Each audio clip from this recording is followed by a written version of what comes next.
আসসালামু আলাইকুম বন্ধুরা, নিয়ে এসেছি তোমাদের জন্য এই গরমে ঠান্ডা ঠান্ডা আরেকটা স্পেশাল শরবত রেসিপি। আর সেটা হলো বাঙ্গির শরবত। অনেকেই তোমরা বাঙ্গি পছন্দ করো না, কিন্তু কথা দিচ্ছি আজকে থেকে তোমরা এই বাঙ্গির শরবতের ফ্যান হয়ে যাবে। আর এই বাঙ্গির শরবতটাকে কিভাবে স্পেশাল করবে সেই রেসিপি আজকে শেয়ার করব। তো প্রথমে আমি এখানে 1 কেজি পরিমাণ লিকুইড দুধ নিয়ে নিয়েছি, আর এর মধ্যে দিয়ে দিচ্ছি হাফ কাপ পরিমাণ চিনি। এখন এই দুধটাকে জাল করে আমি হাফ কেজি পরিমাণ করে নেব, মানে দুধটাকে আমি ঘন করে জাল করে নেব।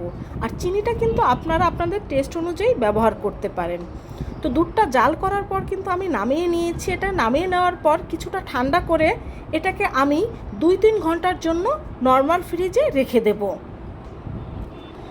তো এখানে আমি নিয়ে নিয়েছি হাফ কাপ পরিমাণ সাবুদানা। এখন এই সাবুটাকে আমি ভালোভাবে সিদ্ধ করে নেব।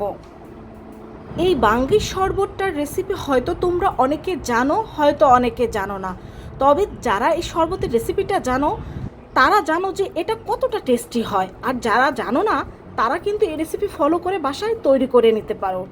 তো আমাদের সাবুদানাটা কিন্তু প্রায় সিদ্ধ হয়ে গিয়েছে।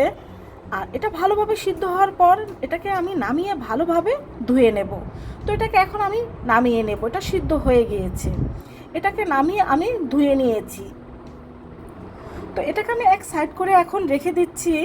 এখন এখানে আমি নিয়ে নিচ্ছি 1 টেবিল চামচ পরিমাণ ইসবগুলের ভুসি। আর এই ভুসিটাকে আমি 5 মিনিটের মতো পানি দিয়ে ভিজিয়ে রেখে দেব। আর এই গরমে ভুসিটা কিন্তু আমাদের শরীরের জন্য খুবই উপকারী।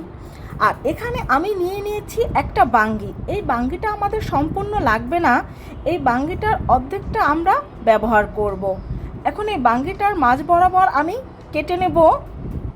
তোমাদের মতো আমাদের বাসায়ও দেখা যায় অনেকেই বাঙ্গি পছন্দ করে না। আর বাজার থেকে বাঙ্গি নিয়ে আসলে সবার একটাই আবদার থাকে যে এই বাঙ্গির শরবত তৈরি করার।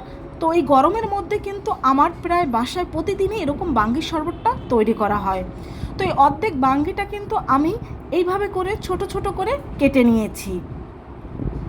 এখন আমি একটা ব্লেন্ডারের জার নিয়ে নিয়েছি, আর এই ব্লেন্ডারের জারের মধ্যে আমি এই বাঙ্গিগুলো দিয়ে দেব।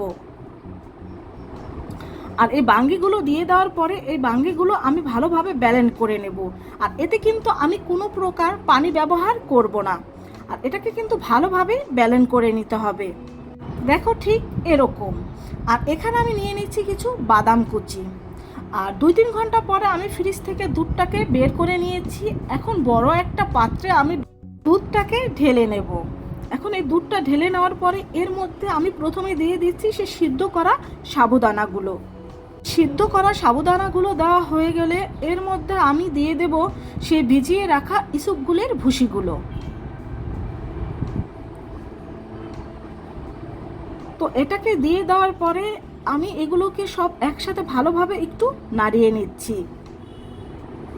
এটাকে ভালোভাবে মিশিয়ে নেওয়ার পরে এর মধ্যে আমরা সে বাঙ্গির পিউরিটা দিয়ে দেব। এখন এই বাঙ্গির পিউরিটা দিয়ে দেওয়ার পরে আমরা এটাকে একটু ভালোভাবে মিশিয়ে নেব। এখানে আমাদের দুধটা যেহেতু ঠান্ডা রয়েছে তাই আমি বরফ ব্যবহার করলাম না। আপনারা চাইলে কিন্তু বরফ ব্যবহার করতে পারেন, তাতে কিন্তু টেস্টটা আরও বেড়ে যাবে। তো আমি বাঙ্গির এই জুসটাকে ভালোভাবে সার্ভ করে নিচ্ছি। আমি 2টো গ্লাসে সার্ভ করে দেখিয়ে দিচ্ছি।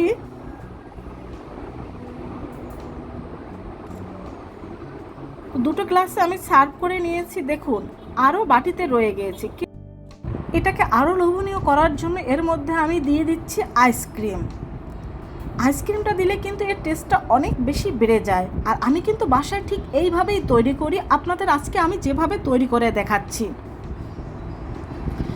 তো আইসক্রিমটা দিয়ে দেওয়ার পরে এর উপরে আমি দিয়ে দিচ্ছি কিছুটা বাদাম কুচি।